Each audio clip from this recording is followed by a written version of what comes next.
Hello friends, स्वागत है आपके अपने चैनल एक्सेल स्टडी में। और आज मैं लेके आई हूँ एडुटोरिया का बीपीएससी 71st प्रीलिम्स 2025 का टेस्ट नंबर 6। और इससे पहले जो टेस्ट नंबर 1 to 5 है वो करवाया जा चुका है। तो आप हमारे चैनल पे आके वहाँ से इसका वीडियो देख सकते हैं और चैनल के कमेंट सेक्शन में हमारे टेलीग्राम चैनल से जुड़ के उसका पीडीएफ भी प्राप्त कर सकते हैं। हमारे टेलीग्राम चैनल में बीपीएससी 71st प्रीलिम्स के लिए अदर जितने भी रेप्यूटेड इंस्टीट्यूट हैं उसके जो टेस्ट सीरीज हैं उसका पीडीएफ भी वहाँ पे प्रोवाइड करवाया जाता है। और इसके अलावे भी करंट अफेयर्स और अदर जितने भी जीएस के सब्जेक्ट हैं उसका भी पीडीएफ प्रोवाइड करवाया जाता है। तो आप लोग वहाँ से जुड़ के अधिक से अधिक बेनिफिट उठा सकते हैं। तो चलिए अब हम लोग इसके क्वेश्चन की ओर चलते हैं। तो पहले क्वेश्चन से हम लोग देखते हैं। इसका क्वेश्चन नंबर फर्स्ट दिया हुआ है कि निम्नलिखित में से किसे संसदीय प्रणाली की विशेषता नहीं माना जा सकता है। तो इसमें जो है ऑप्शन ए इसका सही आंसर हो जाएगा, अस्थायी सरकार। संसदीय शासन प्रणाली की विशेषता है कि इसमें अस्थिर सरकार होती है। और उसका कारण है कि संसदीय शासन प्रणाली में कार्यपालिका जो है वो विधायिका के प्रति उत्तरदायी होती है। और विधायिका के पास उसके पास ये पावर है या शक्ति है कि अगर कार्यपालिका अपने कार्य को या उत्तरदायित्व को निभाने में अक्षम होती है या फिर नहीं निभा पाती है तो विश्वास प्रस्ताव के द्वारा उसे हटाया जा सकता है और नए सरकार का गठन किया जा सकता है। तो इस तरीके से यहाँ अस्थिर सरकार का जो है यहाँ खतरा रहता है, या आप ये कह सकते हैं कि इसकी एक प्रमुख विशेषता है अस्थिर सरकार। तो इसलिए ऑप्शन ए इसका जो है वो सही आंसर हो जाएगा। क्वेश्चन नंबर 2 दिया हुआ है कि कथन ए और कारण आर पर विचार कीजिए तथा नीचे दिए गए विकल्प के आधार पर सही उत्तर का चयन कीजिए। इसमें कथन दिया हुआ है कि अध्यक्षीय शासन प्रणाली में सत्ता विकेंद्रीकृत होती है। और कारण दिया हुआ है अध्यक्षीय शासन प्रणाली में राष्ट्रपति कार्यपालिका का प्रमुख होता है। तो अगर हम कथन देखें तो अध्यक्षीय शासन प्रणाली में सत्ता विकेंद्रीकृत होती है। तो ये विकेंद्रीकृत नहीं होती है बल्कि केंद्रीकृत होती है, क्योंकि आप अगर अमेरिका में देखेंगे, क्योंकि वहाँ अध्यक्षीय शासन प्रणाली है, तो वहाँ के राष्ट्रपति में ही सारी शक्ति निहित होती है। और जब एक ही व्यक्ति में शक्ति निहित होगा तो वो केंद्रीकृत रूप होता है। तो इसीलिए हमारा ये कथन जो है गलत हो जाएगा। और कारण अगर देखें तो कारण है कि अध्यक्षीय शासन प्रणाली में राष्ट्रपति कार्यपालिका का प्रमुख होता है, तो ये बिल्कुल सही है। तो हमारा कारण सही है और कथन गलत है। तो इस तरीके से देखेंगे तो हमारा ऑप्शन डी यहाँ सही हो जाएगा। चलिए आगे देखते हैं। नेक्स्ट दिया हुआ है कि राज्यसभा का सदस्य बनने के लिए न्यूनतम आयु क्या निर्धारित की गई। तो आप सभी को पता है कि इसमें 30 वर्ष की आयु को निर्धारित किया गया है। अगर यही राज्यसभा की जगह लोकसभा होता तो उसकी उम्र 25 वर्ष है। चलिए आगे चलते हैं। नेक्स्ट क्वेश्चन है कि राज्यसभा कैसे भंग होती है। तो आप सभी को पता है कि राज्यसभा जो है वो भंग नहीं होती है, बल्कि इसके सदस्यों का जो कार्यकाल है वो 6 वर्ष माना क्या गया है ही। और इसमें प्रत्येक 2 वर्ष पे इसके 1/3 जो मेंबर हैं वो रिटायर हो जाते हैं। तो चलिए आगे देख लेते हैं अब हम लोग। नेक्स्ट क्वेश्चन है कि निम्नलिखित कथनों पर विचार करें। इसमें पहला है कि संविधान में संशोधन करने के विषय में लोकसभा की शक्तियां राज्यसभा की तुलना में अधिक हैं। दूसरा है कि धन विधेयक केवल लोकसभा में प्रस्तुत किया जा सकता है। उपरोक्त में से कौन सा कथन सही है वो बताना है। तो अगर पहला स्टेटमेंट देखें तो इसमें कह रहा है कि लोकसभा की शक्ति राज्यसभा की तुलना में अधिक होगी संविधान संशोधन में। तो ये स्टेटमेंट गलत है, क्योंकि संविधान संशोधन में दोनों के पास लगभग समान शक्ति है। और दूसरा है कि धन विधेयक केवल लोकसभा में प्रस्तुत किया जा सकता है। तो ये बिल्कुल सही है, क्योंकि धन विधेयक में राज्यसभा के पास कोई राइट नहीं है सिवाय की सिफारिश करने के। अगर राज्यसभा चाहे भी तो धन विधेयक को 14 दिन से ज्यादा नहीं रोक सकती है। और अगर ऐसा करती भी है तो 14 दिन के बाद स्वतः वो पारित माना जाता है। तो इस तरीके से देखें तो हमारा ऑप्शन ए जो है वो गलत है और ऑप्शन बी जो है हमारा, यानी कि इसका जो दूसरा ऑप्शन है वो सही है। तो हमारा ऑप्शन बी इसमें सही हो जाएगा। चलिए अब हम लोग आगे देखते हैं। नेक्स्ट है कि भारत के नियंत्रक और महालेखा परीक्षक कैग की रिपोर्ट की जांच कौन सी संसदीय समिति करती है। तो ये जो है लोक लेखा समिति करती है। रिक्त स्थान की पूर्ति विकल्प में दिए गए उचित शब्द के आधार पर कीजिए। और इसमें दिया हुआ है कि प्रायः संसद की अस्थायी समिति के सदस्यों को लोकसभा एवं राज्यसभा से क्रमशः डैश के अनुपात में लिया जाता है। तो यह जो है यह हमेशा ही है 2:1 के उसमें लिया जाता है, यानी कि 2:1 के रेशियो में।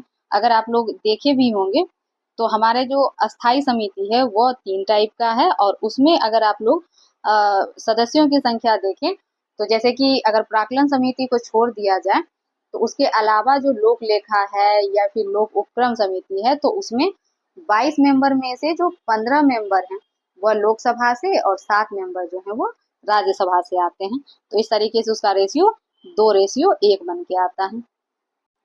तो नेक्स्ट क्वेश्चन है हमारा कि प्राक्कलन समिति के सदस्यों की कुल संख्या कितनी होती है। तो प्राक्कलन समिति में सदस्यों की संख्या जो टोटल है वह 30 होता है, और इसमें राज्यसभा के कोई भी सदस्य नहीं होते हैं, बल्कि यह सिर्फ 30 सदस्य जो है वो सारे लोकसभा से ही आते हैं। चलिए अब हम लोग आगे देख लें।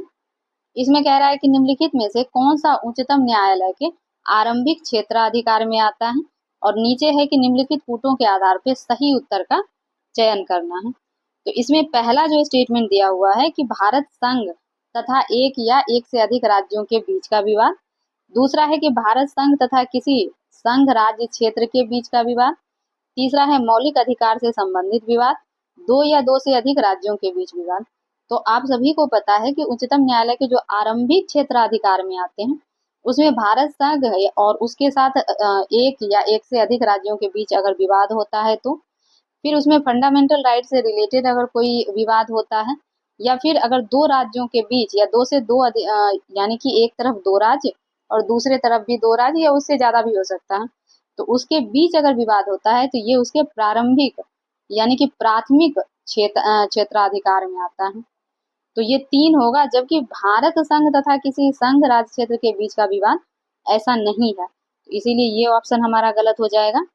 तो हमारा 1, 3 और 4 सही है, जो हमारे ऑप्शन डी में है, इसलिए ऑप्शन डी इसका सही आंसर है। नेक्स्ट क्वेश्चन है कि सूची 1 में प्रावधान दिया हुआ है, सूची 2 में अनुच्छेद, तो इसको सुमेलित करना है तथा सूचियों के नीचे दिए गए कूट की सहायता से सही उत्तर का चयन करना है। तो चलिए हम लोग मिलान करते हैं। इसमें सूची पहला में जो दिया हुआ है कि राष्ट्रपति और उपराष्ट्रपति के चुनाव से संबंधित विवाद, तो यह अनुच्छेद 71 में है। दूसरा है दीवानी मामलों में सुप्रीम कोर्ट की अपीलीय अधिकारिता, यह अनुच्छेद 133 में है। फिर है सुप्रीम कोर्ट की सलाहकारी अधिकारिता, तो यह 143 में है, जिसमें कि राष्ट्रपति के द्वारा सुप्रीम कोर्ट से सलाह मांगी जाती है संवैधानिक और सार्वजनिक मामलों पर, जिसमें सार्वजनिक मामलों पर तो बाध्यकारी नहीं है देना सलाह, लेकिन अगर संवैधानिक मामला है तो सुप्रीम कोर्ट बाध्य है सलाह देने के लिए, लेकिन राष्ट्रपति के लिए बाध्यकारी नहीं है कि वो सलाह माने है। और लास्ट में हमारा है कि सुप्रीम कोर्ट का अभिलेख न्यायालय होना, तो ये आर्टिकल 129 में है। तो इस तरीके से देखें तो हमारा ऑप्शन बी सही आंसर है। अब हम लोग नेक्स्ट क्वेश्चन की ओर बढ़ते हैं। इसमें है निम्नलिखित कथनों पर विचार करें, और नीचे बोल रहा है इनमें से कौन सा कथन सही है वो बताना है। तो चलिए हम लोग देखते हैं। इसमें पहला स्टेटमेंट दिया हुआ है कि सुप्रीम कोर्ट के लिए यह बाध्यकारी है कि वह राष्ट्रपति द्वारा निर्देशित किसी भी मामले में अपनी परामर्शी अधिकारिता का प्रयोग करते हुए अपना मत व्यक्त करे।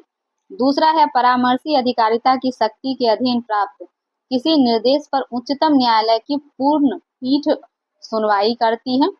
तीसरा है परामर्शी अधिकारिता के अधीन प्राप्त निर्देश पर व्यक्त किया हुआ उच्चतम न्यायालय का मत सरकार पर बाध्यकारी नहीं होता है। उच्चतम न्यायालय को उनकी परामर्शी अधिकारिता की शक्ति के अधीन एक बार में केवल एक ही निर्देश भेजा जा सकता है। तो उपरोक्त में से कौन सा कथन सही है ये बताना है। तो इसमें से अगर हम देखें तो पहला स्टेटमेंट है कि सुप्रीम कोर्ट के लिए बाध्यकारी है कि राष्ट्रपति द्वारा निर्देशित किसी भी मामले में अपनी परामर्शी अधिकारिता का प्रयोग करते हुए अपना मत व्यक्त करे। तो इसमें अगर संवैधानिक मामला है तो वो बाध्यकारी है, लेकिन अगर सार्वजनिक मामला है तो वो बाध्यकारी नहीं है। तो इसीलिए पहला स्टेटमेंट गलत हो जाएगा। दूसरा है कि परामर्शी अधिकारिता की शक्ति के अधीन प्राप्त किसी निर्देश पर उच्चतम न्यायालय की पूर्ण पीठ सुनवाई करती है, तो ये भी सही है। और तीसरा है कि परामर्शी अधिकारिता के अधीन प्राप्त निर्देश पर व्यक्त किया हुआ उच्चतम न्यायालय का मत सरकार पर बाध्यकारी नहीं होता है, तो ये भी सही है कि वो मानने के लिए जो है वो बाध्य नहीं है। और चौथा दिया हुआ है कि उच्चतम न्यायालय को उसकी परामर्शी अधिकारिता की शक्ति के अधीन एक बार में केवल एक ही निर्देश भेजा जा सकता है, तो ऐसा कुछ नहीं है। एक बार में एक से ज्यादा भी भेजा जा सकता है, इसीलिए ये गलत हो जाएगा। तो देखते हैं, तो 2 और 3 ही हमारा सही है, जो कि हमारे ऑप्शन सी में दिया हुआ है, इसीलिए ऑप्शन सी इसका सही आंसर हो जाएगा। चलिए अब हम लोग नेक्स्ट क्वेश्चन की ओर चलते हैं। नेक्स्ट क्वेश्चन है कि निम्नलिखित में से किस बात में सुप्रीम कोर्ट ने न्यायिक समीक्षा को संविधान का आधारभूत ढांचा घोषित किया था? तो मिनर्वा मिल्स बनाम भारत सन 1980 ईस्वी में। चलिए अब हम लोग आगे चलते हैं। संसद द्वारा वर्ष 2014 में एनजेएसी अधिनियम पारित किया गया था। इसमें जे का पूर्ण विस्तार क्या है? तो जे से यहाँ तात्पर्य है जुडिशियल का, तो यहाँ ऑप्शन बी जो है हमारा वो सही आंसर हो जाएगा। जैसा कि आप सभी लोगों को पता होगा कि एनजेएसी जो है वो 99वां संविधान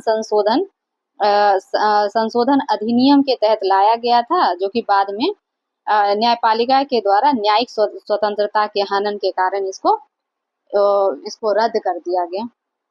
तो चलिए अब हम लोग आगे देख लेते हैं। इसमें कह रहा है कि कथन ए और कारण आर पर विचार करें तथा नीचे दिए गए विकल्प की सहायता से सही उत्तर का चयन करें। इसमें कथन दिया हुआ है कि उच्च न्यायालय के निर्णय और आदेश राज्य के सभी प्राधिकरणों, नागरिकों और सरकारी संस्थान के लिए बाध्यकारी होते हैं। और कारण दिया हुआ है कि उच्च न्यायालय एक अभिलेखीय न्यायालय है, जैसा कि अभी हमने पहले ही बताया कि आर्टिकल 129 में ऐसा लिखा गया है।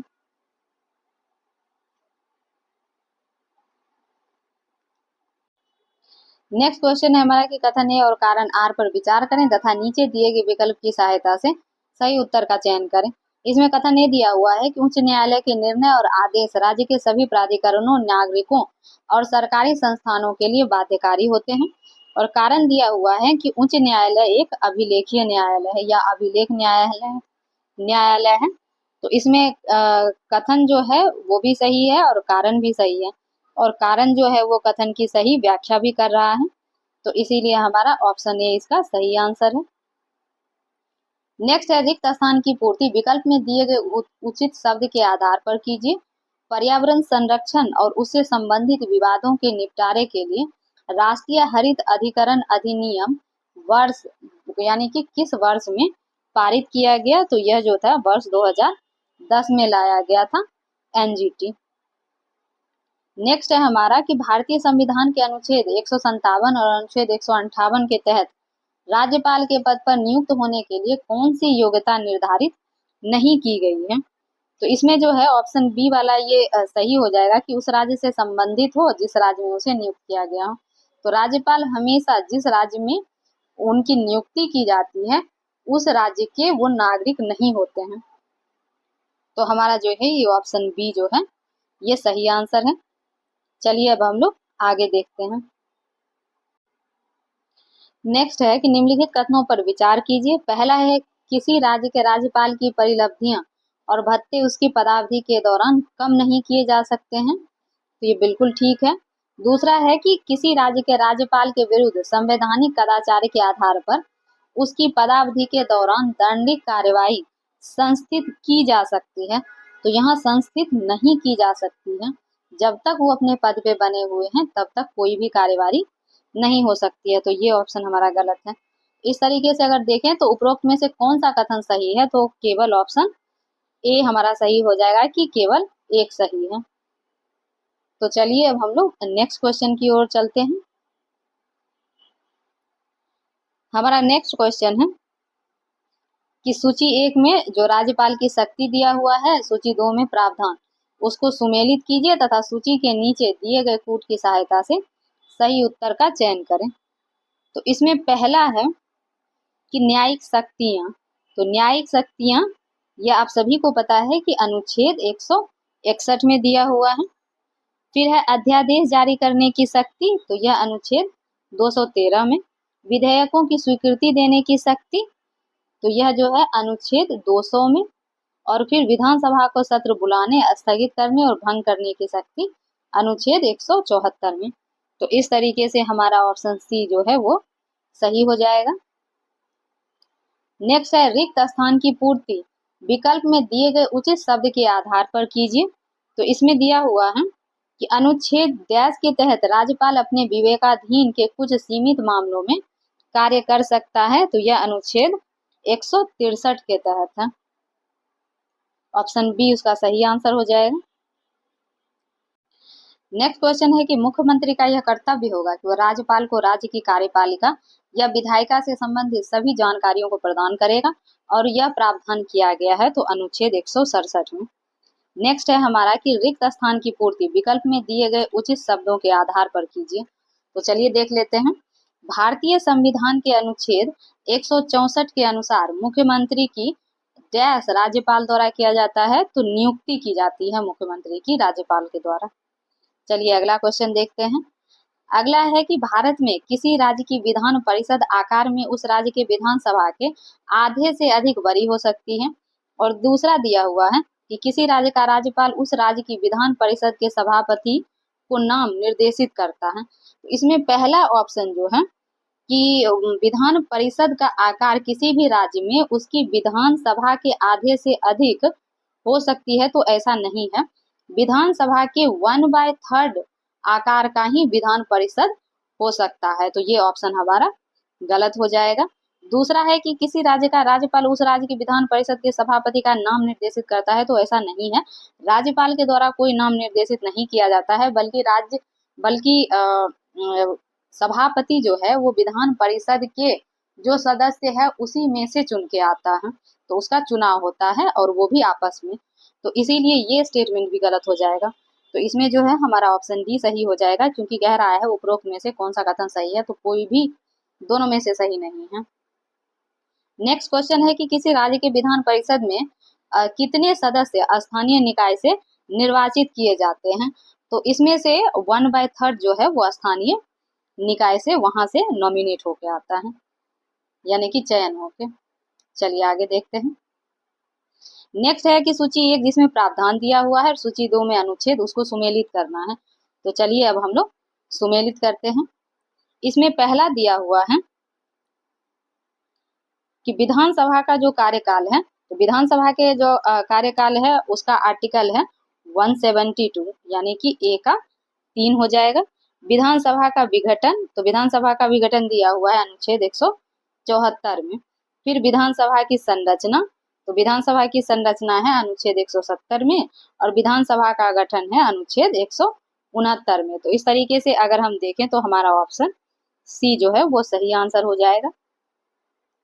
नेक्स्ट दिया हुआ है कि वर्तमान संवैधानिक प्रावधानों के अनुसार किसी राज्य की विधानसभा की अधिकतम सदस्यों की संख्या कितनी हो सकती है। तो अधिकतम जो है वो 500 सदस्य हो सकते हैं, इसलिए ऑप्शन बी उसका सही आंसर है। अब इसमें कह रहा है कथन और कारण दिया हुआ है। तो कथन है कि किसी राज्य में विधान परिषद का गठन विधानसभा द्वारा पारित प्रस्ताव के आधार पर संसद द्वारा की जाती है। और कारण दिया हुआ कि इस प्रक्रिया में अनुच्छेद 368 का प्रयोग किया जाता है। तो जैसा कि हम सभी को पता है कि विधान परिषद का जो गठन है वह संसद के आधार यानी संसद के द्वारा किया जाता है, और उस राज्य के जो विधान सभा है उसके विशेष बहुमत यानी कि वहाँ जो प्रेजेंट है और वोटिंग का 2/3 मेंबर के द्वारा पारित करके ये संसद को भेजा जाता है, और संसद के द्वारा तब उस राज्य में विधान परिषद का गठन जो है वो अनुच्छेद 169 के तहत किया जाता है। और इस प्रक्रिया में जो कारण दिया हुआ है कि इस प्रक्रिया में अनुच्छेद 368 का प्रयोग होता है, तो नहीं, यह जो है संविधान संशोधन के तहत इसको नहीं माना जाता है, तो इसीलिए यह अनुच्छेद 368 के तहत नहीं आएगा। तो इसमें अगर देखें तो इसका कथन सही है लेकिन कारण इसका गलत दिया हुआ है। तो इस तरीके से ऑप्शन हमारा सी सही हो जाएगा कि कथन सही है और कारण गलत है। आगे क्वेश्चन है कि भारत में सामुदायिक विकास कार्यक्रम की शुरुआत किस वर्ष में हुआ था। तो इसकी शुरुआत जो है 1952 ईस्वी में किया गया था, और इसका शुरुआत का जो था कि स्थानीय स्वशासन को बढ़ावा देना था, इसके लिए सामुदायिक विकास कार्यक्रम को पंडित जवाहरलाल नेहरू के द्वारा लाया गया था। अब है, निम्नलिखित में से किस समिति को पंचायती राज व्यवस्था का शिल्पकार के रूप में जाना जाता है? तो यह जाना जाता है बलवंत राय मेहता समिति को, क्योंकि इन्हीं के रिपोर्ट के आधार पर या सिफारिश के आधार पर जो है 1957 में जो सबसे पहले जो स्थानीय स्वशासन का जो नींव रखा गया था राजस्थान में, तो वो बलवंत राय मेहता समिति के ही रिकमेंडेशन पे था। चलिए आगे देखते हैं। अब इसमें कह रहा है कि पंचायती राज संस्थाओं से जुड़ी निम्नलिखित समिति पर विचार करें और उपरोक्त समिति के गठित होने का जो सही कालानुक्रम है उसको बताना है। तो चलिए हम लोग देख लेते हैं। इसमें जो पहला दिया हुआ है थुंगन समिति, तो ये थुंगन समिति 1989 में इसमें आया था। गॉडगिल जो है यह 88 में, सिंघवी कमेटी यानी कि ML सिंघवी को 1986 में लाया गया था और GV के राव को 1985 में। तो देखेंगे तो ये सारा ही रिवर्स हो जाएगा। तो इस तरीके से जो हमारा जो ऑप्शन है वो डी सही हो जाएगा कि DCBA। चलिए अब हम लोग आगे देख लेते हैं।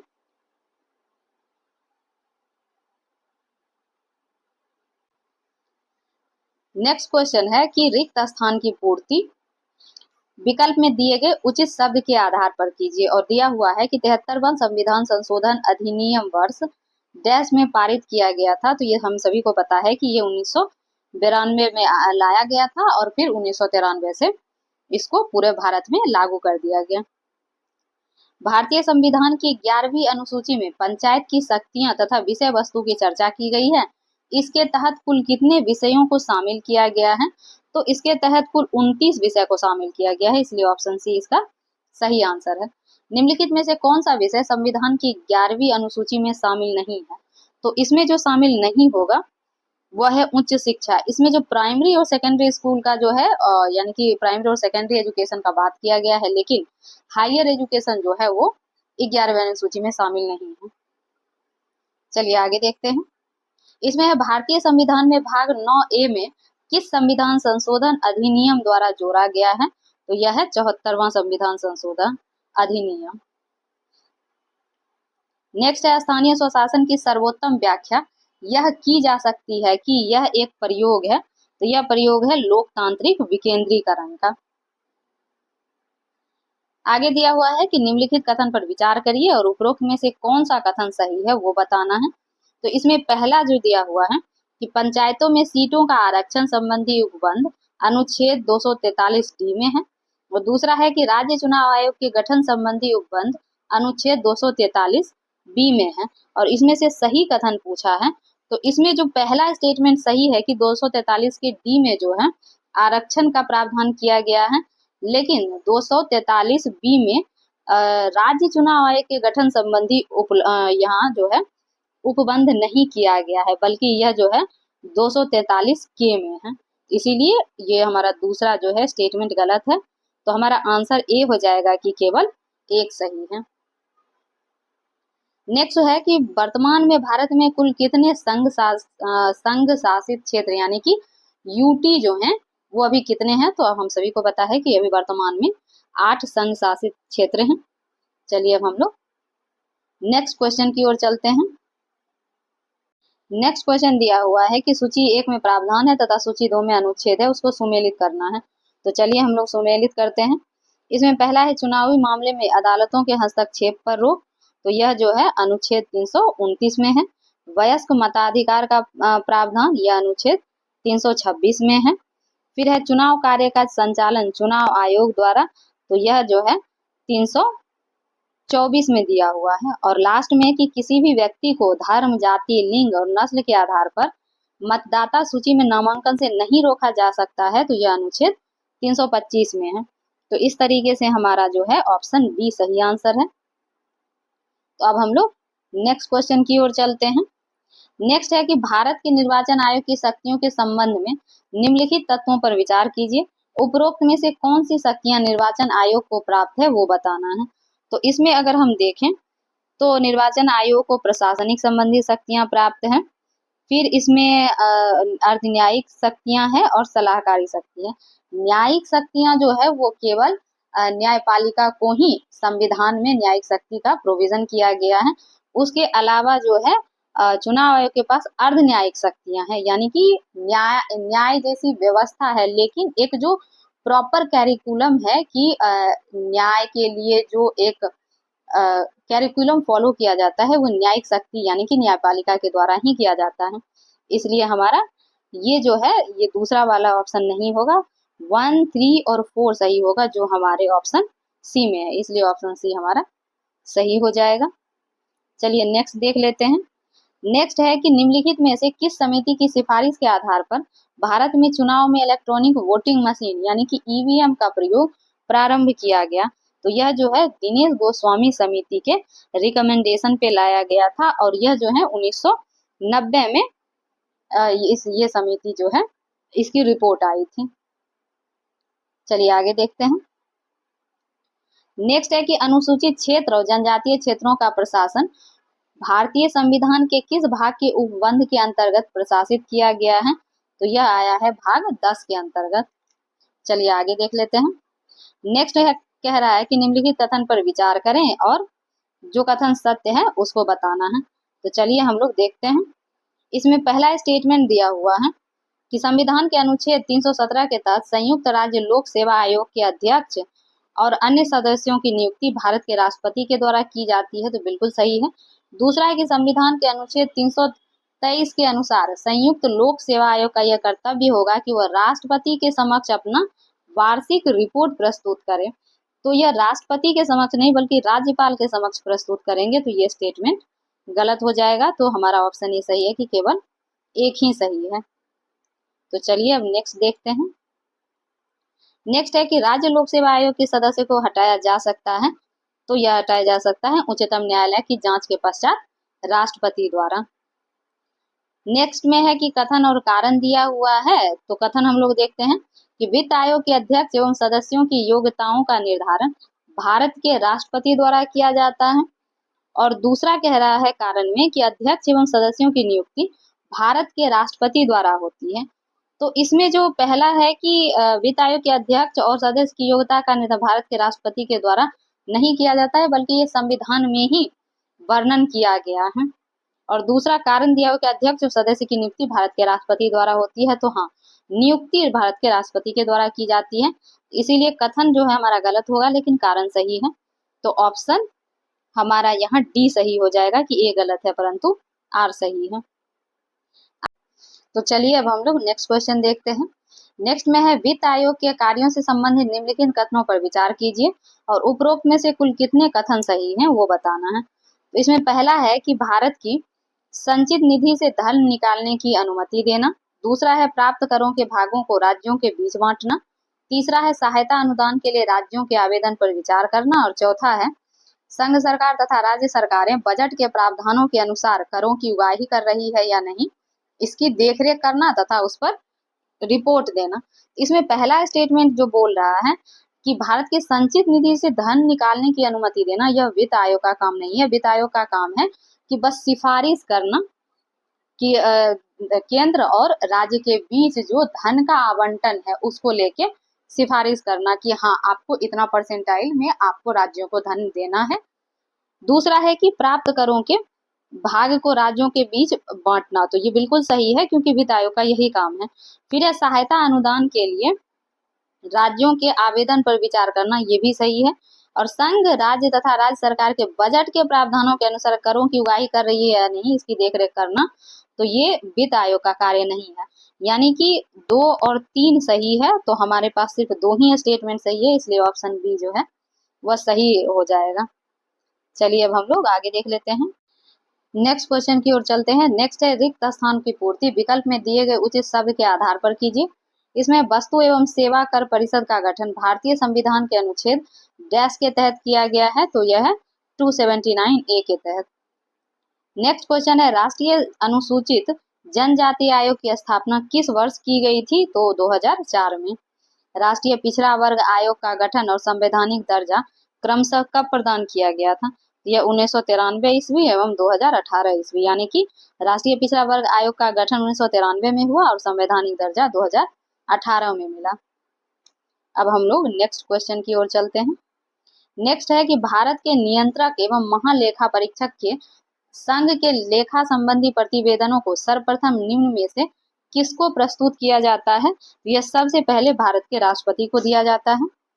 निम्नलिखित में से किसे संसद को संबोधित करने का अधिकार प्राप्त है? तो आप सभी लोगों को पता है कि भारत के महान्यायवादी को संसद को संबोधित करने और सदन में भाग लेने का अधिकार है, जबकि वो सदन के सदस्य नहीं होते हैं, लेकिन इनके पास बोलने का तो अधिकार है पर वोट देने का राइट इनके पास नहीं है। तो चलिए आगे देखते हैं। राष्ट्रीय महिला आयोग किस प्रकार की संस्था है? तो यह सांविधिक है, यानी कि सांविधिक संस्था है। भारतीय संविधान के किस अनुच्छेद के अंतर्गत त्याग का उल्लेख किया गया है? तो यह अनुच्छेद 148 में त्याग का वर्णन किया गया है। त्याग की भूमिका के बारे में निम्नलिखित में से कौन सा कथन सत्य है? इसमें ऑप्शन बी सही हो जाएगा कि संघ और राज्य सरकार के खातों का ऑडिट करना और शुद्ध कर आय को प्रमाणित करना यह त्याग की जो मुख्य भूमिका है, यह मुख्य कार्य जो है वो यही है। चलिए आगे देखते हैं। लोकपाल और लोकायुक्त अधिनियम 2013 के अनुसार सीबीआई के निर्देशक की नियुक्ति कौन करता है? तो इनकी नियुक्ति जो है एक उच्च स्तरीय समिति के द्वारा होती है। भारत के त्याग का कार्यकाल है, तो इनका कार्यकाल जो है 6 वर्ष और 65 वर्ष की आयु तक है, जो कि हमारा ऑप्शन ए में दिया हुआ है। जो भी पहले कंप्लीट होता हो, तो वो चाहे वो 6 वर्ष हो उनकी जो कार्यकाल की अवधि, या फिर उनका एज 65 वर्ष हो। चलिए नेक्स्ट है हमारा कि भारत का सर्वोच्च विधि अधिकारी कौन होते हैं? तो यह भारत के अटॉर्नी जनरल जो हैं उनको सर्वोच्च विधि अधिकारी बोला जाता है।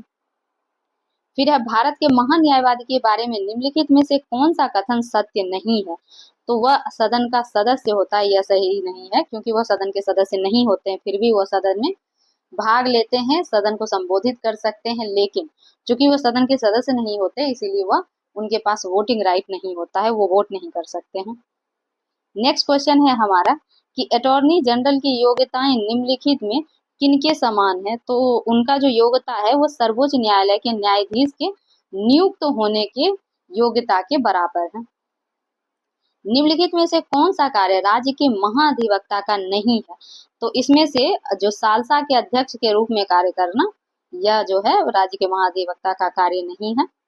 महाधिवक्ता का कार्यकाल कितना होता है? तो राज्यपाल की इच्छा पर्यंत कोई निश्चित अवधि, यानी कि राज्यपाल के प्रसाद पर्यंत इनका पद होता है। नेक्स्ट दिया हुआ है कि नीति आयोग ने योजना और नीति निर्माण के लिए निम्नलिखित में से कौन सा दृष्टिकोण अपनाया है?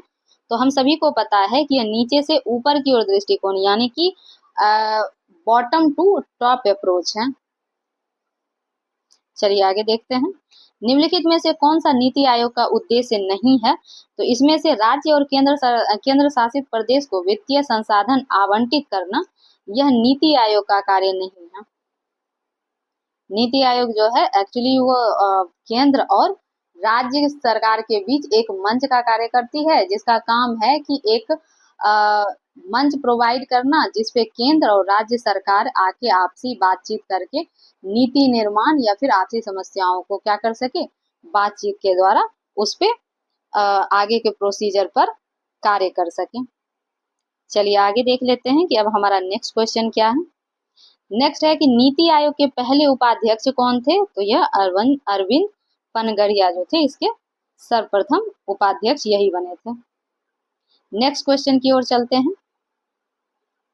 नेक्स्ट है कि योजना निर्माण में केंद्र और राज्य के बीच समन्वय के प्रमुख मंच के रूप में राष्ट्रीय विकास परिषद यानी एनडीसी का स्थान किस निकाय ने ले लिया है? तो यह नीति आयोग की जो शासी परिषद है वह अभी जो पूर्ववर्ती जो एनडीसी था योजना आयोग का, उसके जगह अभी ये कार्य कर रहा है। निम्नलिखित में से कौन सा कार्य राष्ट्रीय मानवाधिकार आयोग यानी कि एनएचआरसी का नहीं है? तो यह मानवाधिकार के उल्लंघनकर्ताओं को दंडित करना, यह जो है एनएचआरसी के अंतर्गत ये नहीं आता। ना तो ये कोई वित्तीय संबंधी जो सहायता है वो कर सकते हैं और ना ही उसको दंडित करने का इनके पास कोई शक्ति है। ये बस क्या कर सकते हैं कि अगर कोई दोषी है तो उसको सरकार को बता सकते हैं, वो सिफारिश कर सकते हैं, लेकिन दंडित नहीं कर सकते।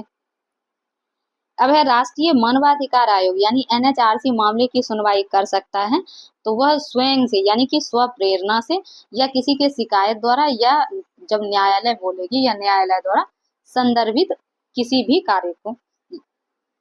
चलिए आगे देख लेते हैं। आगे है कि राष्ट्रीय महिला आयोग यानी कि NCW की स्थापना कब की गई थी, तो यह 1992 में बना था।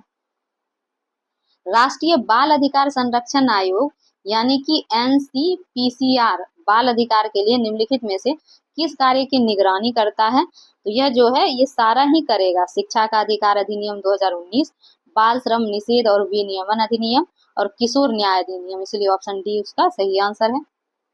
फिर है केंद्रीय सतर्कता आयोग यानी CBC की स्थापना किस समिति की सिफारिश पर की गई थी, तो यह संथानम यानी कि के संथानम समिति के रिपोर्ट पर बनाया गया था।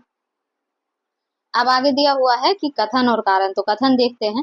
CBC के पास भ्रष्ट अधिकारियों पर मुकदमा चलाने की स्वतंत्र शक्तियां हैं, और कारण दिया हुआ कि CBC अधिनियम 2003 के तहत एक वैधानिक निकाय है। तो इसमें से हमारा जो है पहला कि CBC के पास भ्रष्ट अधिकारी पर मुकदमा चलाने की स्वतंत्र शक्तियां हैं, ये कथन जो है गलत है। और कारण इसका कि CBC जो है CBC अधिनियम 2003 के तहत एक वैधानिक निकाय है, ये बिल्कुल सही है। जब हमारा कथन गलत और कारण सही है तो ऑप्शन सी जो है हमारा सही आंसर हो जाएगा। चलिए अब हम लोग नेक्स्ट देखते हैं। नेक्स्ट कह रहा है कि राष्ट्रीय अल्पसंख्यक आयोग के संबंध में निम्नलिखित कथन पर विचार करें और कौन सा कथन सही है वो कथन बताना है। इसमें पहला दिया हुआ है कि यह एक संवैधानिक निकाय है, तो यह संवैधानिक निकाय नहीं है, यह केवल सलाहकारी है, इसीलिए पहला स्टेटमेंट गलत है। यह अल्पसंख्यकों के लिए संवैधानिक और कानूनी सुरक्षा उपाय से संबंधित मामलों की जांच कर सकता है, तो बिल्कुल। और यह अल्पसंख्यक कल्याण योजनाओं के प्रभावी कार्यान्वयन के लिए कदम उठाने की सिफारिश करता है, तो ये भी सही है। तो इस तरीके से हमारा 2 और 3 स्टेटमेंट जो है वो सही है, इसलिए ऑप्शन बी हमारा सही आंसर हो जाएगा कि केवल 2 और 3 सही है।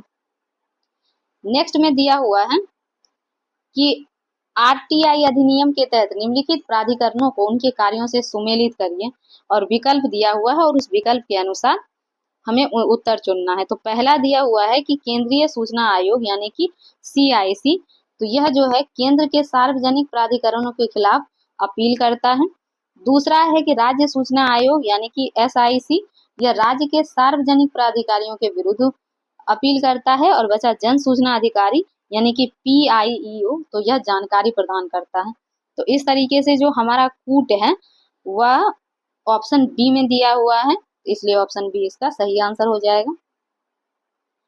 नेक्स्ट है कि राज्य सूचना आयोग यानी SIC के बारे में निम्नलिखित में से कौन सा कथन सही नहीं है, तो इसमें ऑप्शन बी जो है वह सही नहीं होगा, क्योंकि राज्य मुख्य सूचना आयुक्त की नियुक्ति राष्ट्रपति द्वारा नहीं बल्कि राज्यपाल के द्वारा की जाती है, तो इसीलिए यह कथन जो है वो गलत हो जाएगा, और गलत ही स्टेटमेंट पूछ रहा है, तो इसीलिए ऑप्शन बी उसका सही आंसर होगा।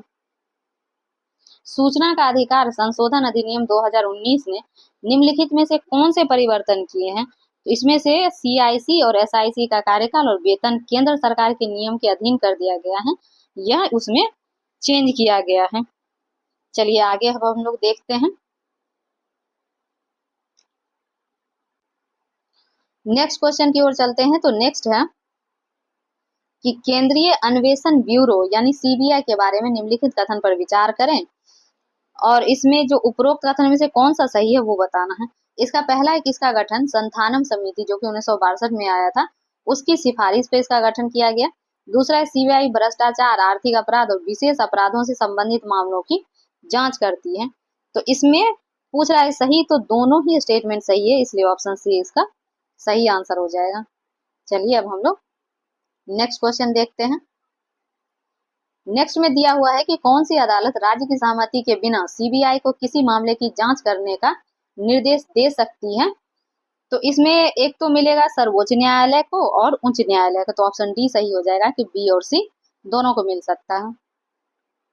लोकपाल के प्रथम अध्यक्ष कौन थे, तो यह थे न्यायमूर्ति PC घोष, यानी ऑप्शन सी जो है वो हमारा सही आंसर हो जाएगा।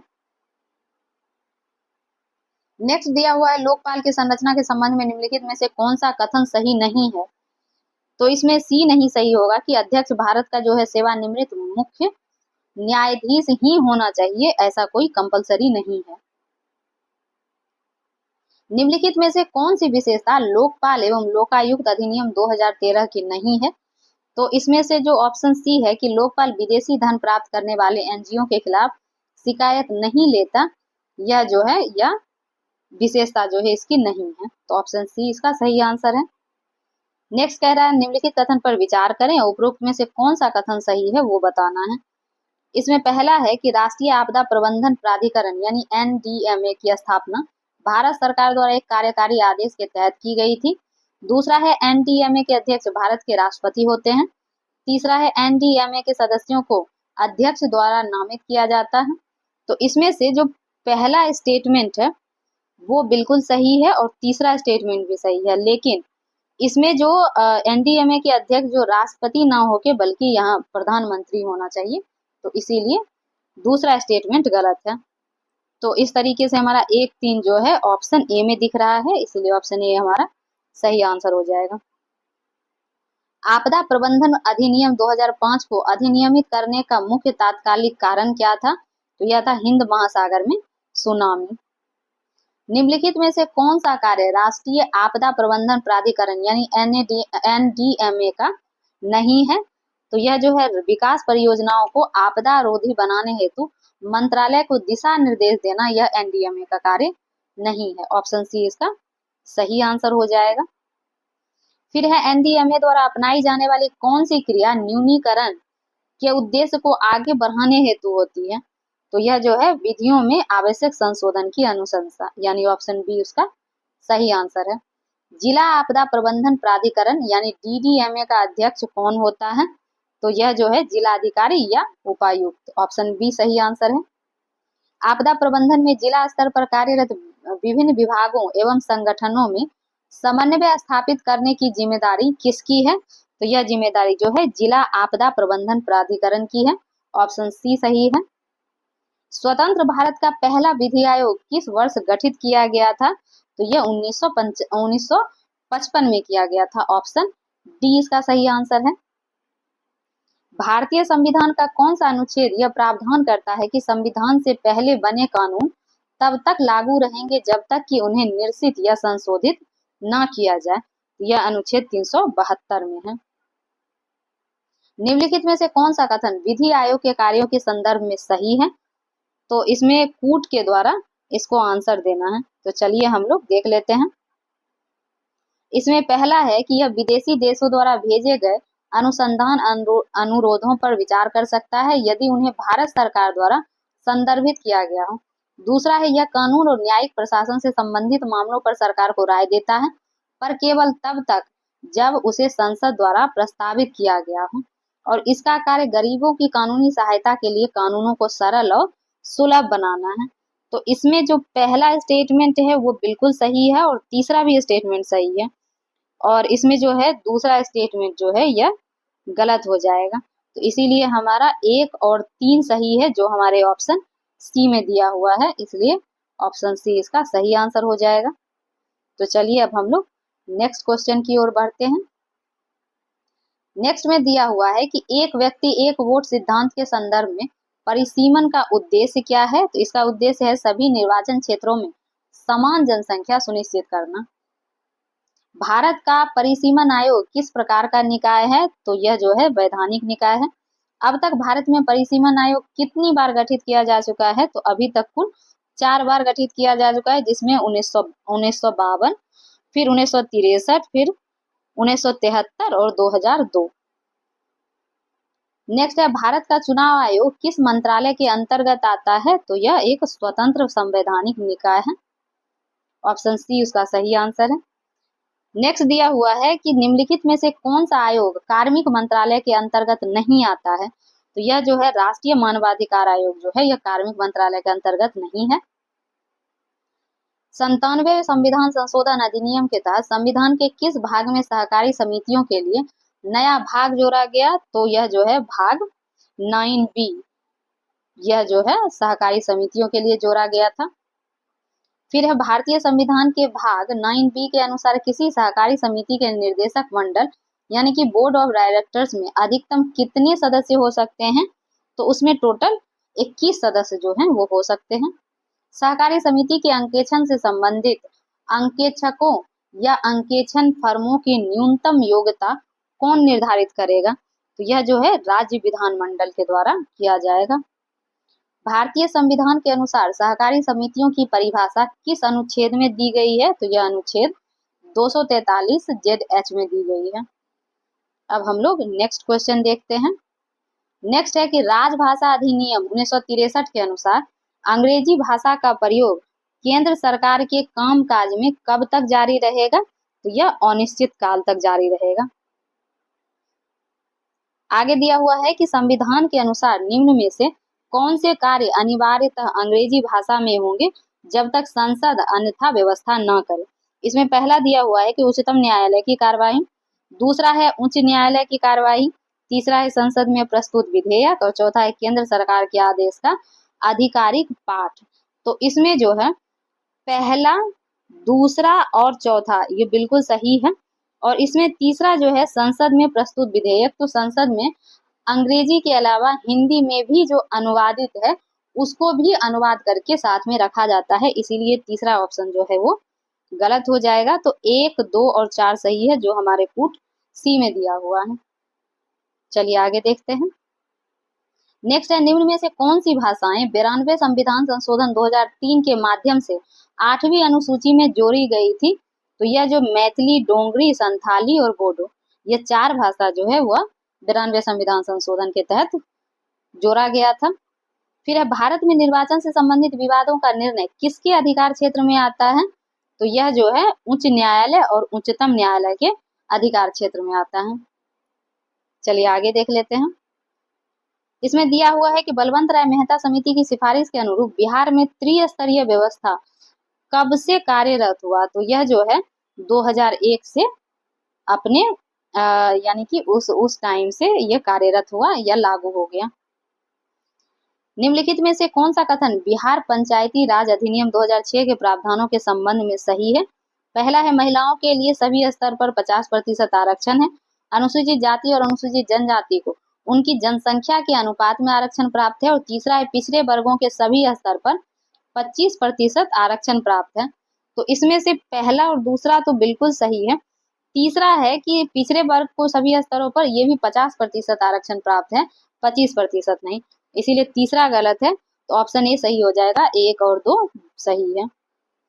ग्राम सभा का जो कोरम या गणपूर्ति है कुल कितने सदस्यों का होता है? तो यह 1/20, यानी कि कम से कम उसका जो है 1/20 कोरम पूरा होना चाहिए कुल सदस्यों का, तभी ग्राम सभा जो है वो शुरू की जाएगी। चलिए आगे देख लेते हैं। आगे दिया हुआ है कि बिहार पंचायत राज अधिनियम 2006 के अनुसार ग्राम पंचायत का गठन कितनी जनसंख्या पर किया जाता है? तो यह जो है 7000 की जनसंख्या पर किया जाता है। आगे चलिए हम लोग नेक्स्ट देखते हैं।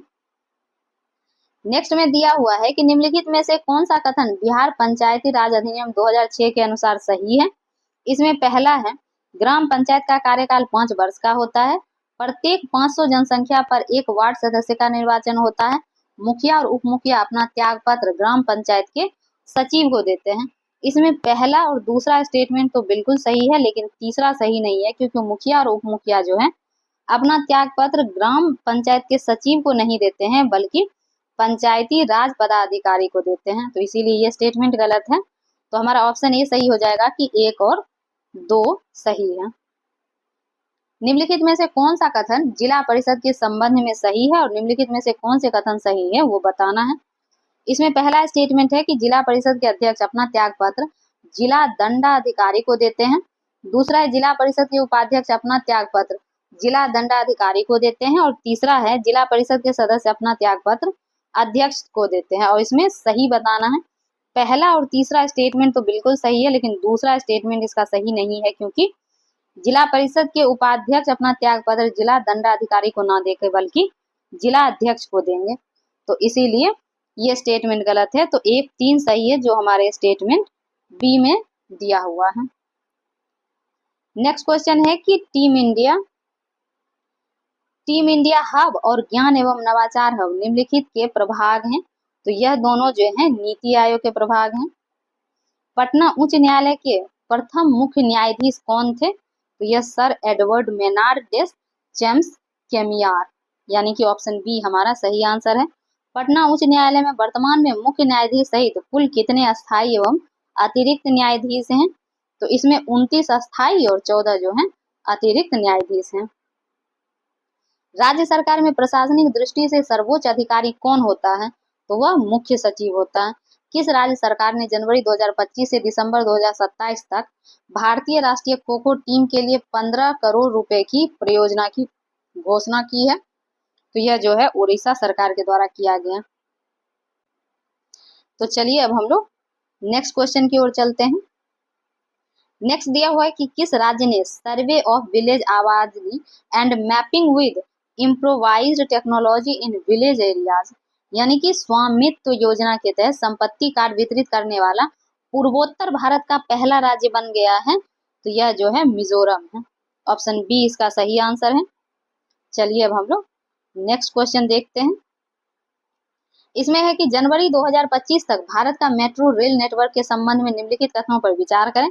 पहला है भारत दुनिया का चौथा सबसे बड़ा मेट्रो नेटवर्क बन गया है। दूसरा है भारत में मेट्रो का प्रचलन 1986 में कोलकाता से हुआ।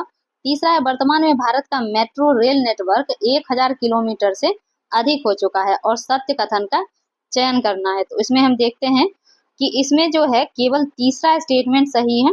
पहला स्टेटमेंट गलत है क्योंकि भारत जो है अभी तीसरा सबसे बड़ा मेट्रो रेल नेटवर्क बन गया है। और दूसरा स्टेटमेंट भी सही है क्योंकि भारत में मेट्रो का प्रचलन जो है 1986 में नहीं बल्कि 1984 में ही कलकत्ता में शुरू हो गया था। तो इस तरीके से हमारा सिर्फ ऑप्शन 3 सही है, इसलिए सी जो है सही हो जाएगा। बिहार में नागरिकता संशोधन अधिनियम यानी कि CAA के तहत पहला नागरिकता प्रमाण पत्र किसे जारी किया गया है? तो सुमित्रा रानी साहा को। पूर्वांचल भोजपुरी महासभा के संस्थापक एवं अध्यक्ष अशोक श्रीवास्तव का 21 दिसंबर 2024 को देहांत हो गया। वह बिहार में किस जिले से संबंधित थे? तो गोपालगंज से। जम्मू कश्मीर और लद्दाख थ्रू द एजेंस नामक पुस्तक का विमोचन किसके द्वारा किया गया? तो यह अमित शाह के द्वारा किया गया था। ग्लोबल फायर पावर इंडेक्स 2025 से संबंधित निम्नलिखित कथन पर विचार करें। पहला है कि प्रथम तथा द्वितीय स्थान पर क्रमशः संयुक्त राज्य अमेरिका तथा रूस है। और दूसरा है तृतीय तथा चतुर्थ स्थान पर क्रमशः चीन तथा भारत है। इसमें असत्य कथन क्या है वो उसमें बताना है। तो इसमें दोनों ही स्टेटमेंट जो है वो सही है, इसीलिए कोई भी असत्य नहीं है। तो ऑप्शन डी हो जाएगा सही, ना तो 1 और ना ही 2 जो है वो असत्य है। चलिए आगे देख लेते हैं। भारत के पहले AI विश्वविद्यालय के संबंध में निम्नलिखित कथन पर विचार करें। और इसमें भी पूछ रहा है कि असत्य कथन जो है वो बताना है। तो चलिए हम लोग देखते हैं। पहला है तमिलनाडु AI शिक्षा अनुसंधान और नवाचार को आगे बढ़ाने के लिए भारत का पहला AI विश्वविद्यालय स्थापित कर रहा है। दूसरा, इस परियोजना का नेतृत्व करने के लिए शिक्षा जगत, उद्योग और सरकार के विशेषज्ञों से मिलकर एक टास्क फोर्स बनाई गई है। और तीसरा है विश्वविद्यालय अनुसंधान एवं विकास, तकनीकी प्रगति, कौशल विकास और AI नीति निर्माण पर ध्यान केंद्रित करेगा। इसमें पहला जो स्टेटमेंट है वो गलत हो जाएगा क्योंकि यहाँ तमिलनाडु नहीं बल्कि महाराष्ट्र में जो है पहला AI यूनिवर्सिटी बनाया जा रहा है। दूसरा स्टेटमेंट भी इसका गलत है और सिर्फ इसका तीसरा स्टेटमेंट ही सही होगा, इसलिए ऑप्शन सी इसका सही आंसर है। चलिए आगे देख लेते हैं। नेक्स्ट क्वेश्चन जो हमारा दिया हुआ, नेक्स्ट क्वेश्चन है कि किस राज्य सरकार द्वारा नदी अपरदन को रोकने हेतु नोदी बंधन योजना शुरू की गई है? तो यह योजना जो है पश्चिम बंगाल के द्वारा लाया गया। 17वां ब्रिक्स शिखर सम्मेलन कहाँ आयोजित किया गया? तो यह जो है रियो डी जेनेरियो यानी ब्राजील में आयोजित किया गया है। हर खेत स्वस्थ खेत अभियान किस राज्य सरकार द्वारा शुरू किया गया है? तो यह जो है हरियाणा के द्वारा लाया गया। केंद्रीय बजट 2025-26 में प्रस्तावित नया आयकर स्लैब पर विचार करें और सत्य कथन का चयन करें। 12 लाख तक 0% जो टैक्स है, 12 से 16 लाख तक 15%, 16 से 20 लाख तक 20% और 20 से 24 लाख तक 30%। और इसमें सही स्टेटमेंट जो है वो बताना है। तो इसमें जो पहला, दूसरा और तीसरा तो सही है, लेकिन चौथा इसमें गलत है क्योंकि ये 30% नहीं है, ये 24% ही है। इसीलिए चौथा गलत है। तो 1, 2 और 3 जो है वो हमारे ऑप्शन सी में दिख रहा है, इसीलिए ऑप्शन सी जो है वह सही आंसर हो जाएगा। तो अब हम लोग नेक्स्ट क्वेश्चन की ओर चलते हैं। नेक्स्ट क्वेश्चन है कि ग्रेट निकोबार द्वीप परियोजना से संबंधित निम्नलिखित कथन पर विचार करें और असत्य कथन का चयन करें। इसमें पहला है कि इसका लक्ष्य अंतर्राष्ट्रीय कंटेनर ट्रांसशिपमेंट, ग्रीनफील्ड हवाई अड्डा, टाउनशिप और एक बिजली संयंत्र का निर्माण करना है। दूसरा है यह पाक जल डब्लू मध्य के निकट है जो एक प्रमुख शिपिंग मार्ग है। और तीसरा दिया हुआ है कि इसे हिंद महासागर और पनामा नहर के साथ महत्वपूर्ण वैश्विक व्यापारिक मार्गों से जोड़ने के लिए डिजाइन किया गया है। तो चलिए इसमें देख लेते हैं। इसमें जो पहला स्टेटमेंट है वो बिल्कुल सही है। दूसरा स्टेटमेंट इसका गलत हो जाएगा क्योंकि यह पाक जल डब्लू मध्य के निकट नहीं है बल्कि यह मलक्का जल संधि के निकट है। और तीसरा भी स्टेटमेंट गलत हो जाएगा क्योंकि यह पनामा नहर के साथ महत्वपूर्ण वैश्विक व्यापार मार्ग नहीं जोड़ता है बल्कि यह स्वेज नहर के साथ जुड़ता है। तो यानी कि दूसरा और तीसरा गलत है और असत्य पूछ रहा है, इसीलिए हमारा ऑप्शन जो है ऑप्शन बी सही हो जाएगा कि 2 और 3 जो है ये असत्य है। किसके द्वारा राष्ट्रपति भवन में पर्पल फेस्ट 2025 का आयोजन किया गया? तो यह जो है दिव्यांगजनों के द्वारा किया गया। देश के पहले वर्ल्ड पीस सेंटर का उद्घाटन कहाँ किया गया? तो यह गुरुग्राम में। नेक्स्ट क्वेश्चन है हमारा, किस देश की महिलाओं ने लेट्स स्टडी नामक अभियान शुरू किया है? तो यह अफगानिस्तान में। केंद्रीय आर्थिक समीक्षा 2024-25 के अनुसार बिहार में महिला श्रम बल भागीदारी बढ़कर कितना प्रतिशत हो गया है? तो यह 20%। आरबीआई की प्रेषण सर्वेक्षण 2023-24 के अनुसार 2024 में भारत को कितना प्रेषण या रेमिटेंस प्राप्त हुआ है? तो भारत को अभी 129.1 बिलियन यूएस डॉलर मिला है, जो कि भारत सबसे ज्यादा प्रेषण प्राप्त करने वाला देश है। आगे है कि भारत का पूर्ण डिजिटल साक्षरता हासिल करने वाला पहला राज्य कौन बना है? तो केरल। और अभी 100% जो साक्षरता वाला जो राज्य है, एक तो लद्दाख पहले से था और दूसरा अभी मिजोरम भी बन गया है। चलिए आगे देख लेते हैं। नेक्स्ट है, दुनिया के सबसे ऊंचे रेलवे आर्च ब्रिज से संबंधित निम्न कथनों पर विचार करें और असत्य कथन का चयन करें। इसमें पहला दिया हुआ है कि यह ब्रिज जो है जम्मू कश्मीर के रियासी जिले के वक्कल गांव नदी से 459 मीटर ऊंचाई पर है। और दूसरा, यह पुल जो है 2 किलोमीटर लंबा है। तो इसका जो हाइट है यह है 359 ना कि 459, तो ये गलत है। दूसरा है कि 2 किलोमीटर नहीं है बल्कि 1.31 किलोमीटर ही है। लगभग आप 1.5 भी लिखता तो ठीक होता, तो ये भी गलत है। तो दोनों ही स्टेटमेंट गलत है और असत्य पूछ रहा है, इसीलिए ऑप्शन सी सही हो जाएगा। आगे है कि ब्राजील में हो रही विश्व मुक्केबाजी कप में पुरुष के 70 किलोग्राम वर्ग में किस भारतीय मुक्केबाज ने स्वर्ण पदक जीता है? तो यह हितेश गुलिया के द्वारा जीता गया। किस राज्य ने आधिकारिक तौर पर हीट वेव एवं सन स्ट्रोक की स्थिति को राज्य विशिष्ट आपदा घोषित किया है? तो यह घोषित किया गया है तमिलनाडु के द्वारा। भारत का पहला प्रमाणित ग्रीन म्यूनिसिपल बॉन्ड किसने जारी किया है? तो यह गाजियाबाद नगर निगम के द्वारा जारी किया गया। प्रेस फ्रीडम इंडेक्स 2025 से संबंधित कथनों पर विचार करें और सत्य कथन का चयन करें। पहला है कि प्रथम स्थान पर फिनलैंड है, भारत का स्थान 161वां है 180 देशों में, और अफगानिस्तान का सबसे निचले पायदान पे है। तो इसमें सत्य कथन पूछ रहा है, इसमें तीनों ही स्टेटमेंट गलत है क्योंकि प्रथम स्थान पर फिनलैंड नहीं नॉर्वे है, और भारत जो है 161वें स्थान पर नहीं है बल्कि 151वें स्थान पर ही है 180 देशों में। और अफगानिस्तान सबसे नीचे ना होके इरिट्रिया जो है वो सबसे नीचे है। तो इसीलिए जो इसमें हमारा ऑप्शन डी जो है वो सही होगा कि कोई भी स्टेटमेंट इसमें सही नहीं है। और यह रिपोर्ट जो है वो रिपोर्टर्स विदाउट बॉर्डर के द्वारा हर साल जारी किया जाता है, यह आप सभी को पता होगा। चलिए आगे देख लेते हैं। अब है कि भारत का पहला एआई संचालित real time forest alert system launch करने वाला प्रथम राज्य कौन बना है? तो यह है मध्य प्रदेश। किस राज्य सरकार ने 2025 के बजट में भविष्य विभाग की स्थापना करने वाला पहला राज्य बना है? तो यह जो है हरियाणा के द्वारा भविष्य विभाग लाया गया है। चलिए देखते हैं। इसमें है कि प्रथम खेलो इंडिया बीच गेम से संबंधित कथन पर विचार करें और सत्य कथन का चयन करें।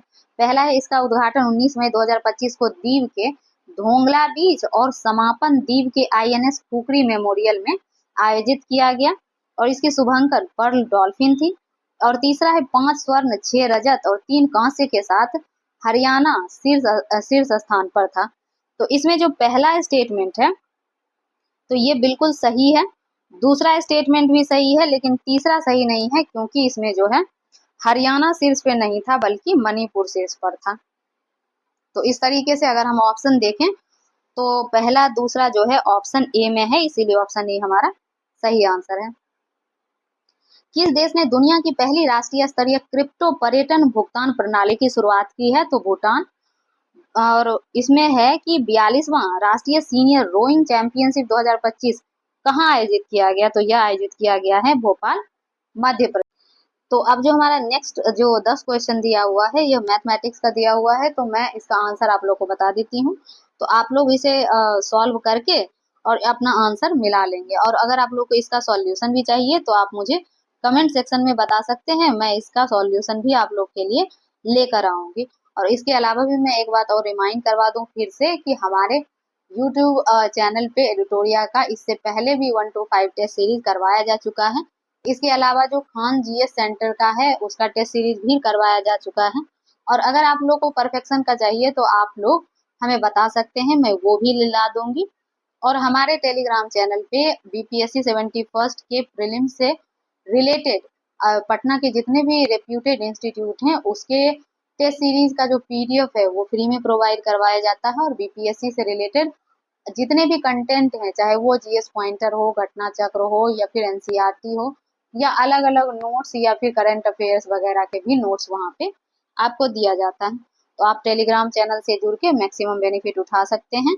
और हमारा टेलीग्राम चैनल जो है हर एक वीडियो के जो कमेंट सेक्शन है वहाँ पे पिन किया हुआ रहता है। तो चलिए अब मैं इसका आंसर आप लोग को बता देती हूँ। तो इसका जो है 141 का आंसर जो है इसका D हो जाएगा। 142 का आंसर A हो जाएगा। चलिए आगे देख लीजिए। 143 का आंसर B हो जाएगा। 144 का आंसर D हो जाएगा। और 145 का आंसर B है। और 146 का आंसर A हो जाएगा। और 147 का आंसर भी 1 हो जाएगा। और 148 का आंसर इसका D हो जाएगा। 149 का आंसर B हो जाएगा। और 150 का आंसर C हो जाएगा। तो इस तरीके से हमने एडिटोरिया का जो अभी लेटेस्ट 6 नंबर का जो टेस्ट सीरीज है वो हम लोगों ने कंप्लीट कर लिया है। और अगर आप लोग को हमारा कंटेंट पसंद आता हो तो आप हमें कमेंट सेक्शन में लिख के बता सकते हैं, हमारे टेलीग्राम चैनल से जुड़ सकते हैं और हमारे चैनल को लाइक और सब्सक्राइब भी कर सकते हैं। और इसके अलावा आप हमारे टेलीग्राम चैनल से जुड़ते हैं तो वहाँ आपको BPSC से रिलेटेड जितने भी कंटेंट हैं वो प्रोवाइड करवाए जाते हैं। अभी तो प्रीलिम्स है, इसीलिए प्रीलिम्स रिलेटेड टेस्ट सीरीज या उससे रिलेटेड जो फैक्ट, करंट अफेयर्स या फिर GS पॉइंटर और भी बहुत सारे PDF जो हैं वहाँ पे आप लोग को मुफ्त में प्रोवाइड किया जाता है। और आगे मेंस जब आएगा तो मेंस के टाइम पे भी आपको मेंस के नोट्स और अदर जितनी भी तरीके से आपकी हेल्प हो सकती है हम लोग करेंगे। तो आप लोग कृपया वहां से जुड़े और हमारा मनोबल बढ़ाएं। चलिए हमारे चैनल से आप लोग जुड़े हुए हैं, आप लोग का तहे दिल से धन्यवाद। Thank you so much.